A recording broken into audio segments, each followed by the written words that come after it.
It's Tuesday, September 25th. Welcome to Pastor Bob Daily. Isaac of Wolfbreed on YouTube says, I'd like you to talk about little kids and church. Most children go to church, but their parents force them to. They couldn't care less about it and would rather be playing outside or playing a video game. The only reason they don't fall asleep in church and cooperate with churchy stuff in general is because they fear their parents' wrath. I was the same way, and I never enjoyed church until I was about 13. Now I enjoy it a lot because I have a good relationship with the Lord and have a hunger for the Word. Thanks, Isaac. You know, there are a lot of children and young adults who feel the same way. And I don't think it's church that makes us feel exasperated. I think it's our parents that do. Let me talk about this for a minute. You know, one of the biggest responsibilities that God gives parents is not necessarily discipline as much as it is example.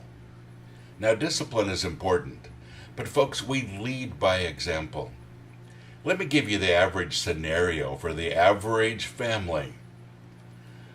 They're getting ready for church. Somebody is slower than another person. The clock is ticking. They're getting late. People start screaming and yelling, you need to get in the car. Quit, goofing around. Eat your breakfast. We gotta go. And so they get in the car. Everybody's frustrated by then. They're yelling and screaming at each other, and then they arrive at church. Most families, honestly, and you're going to say, well, our family's an exception, and I'm happy if you are.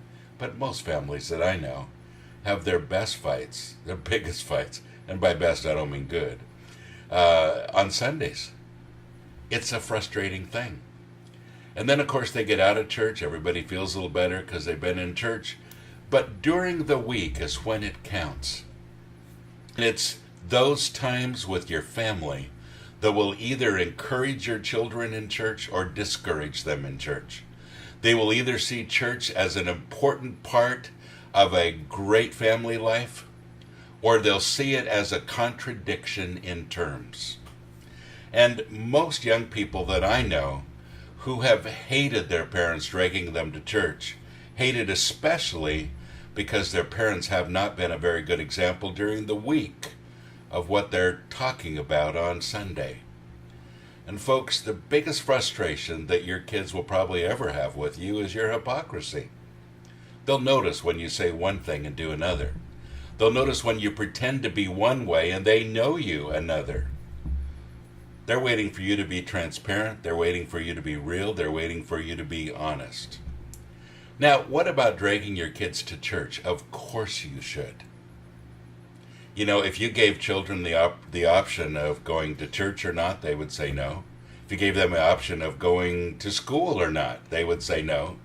If you gave them the option of brushing their teeth, combing their hair, taking a bath, any of those things, they'd probably say no, even though those things are important in life. And as the church is an important part of the family, it's something that the parents need to take the children to as well.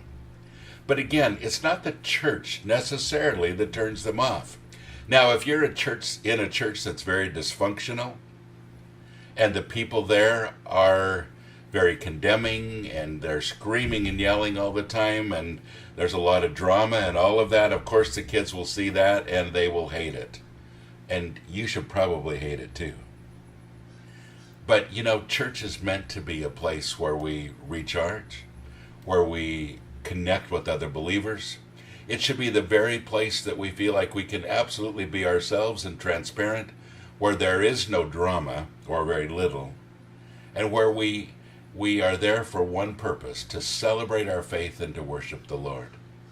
And if that's not the case, your children probably will rebel. It's important that your family gets their charge and that they feel good and encouraged about Sunday. So, do you drag your children to church? Yes, you do. You take them to the best place that's going to encourage them and you. But remember, their opinion on church isn't really just the church's responsibility. It's mostly yours. How they feel about church on Sunday will largely depend on how you act with them during the week. Do you understand what I'm saying? You have a great responsibility, parents, to raise your children in the nurture and the admonition of Jesus Christ, as the Bible says. And that doesn't necessarily happen in church. It happens at home. God bless you. Have a great day.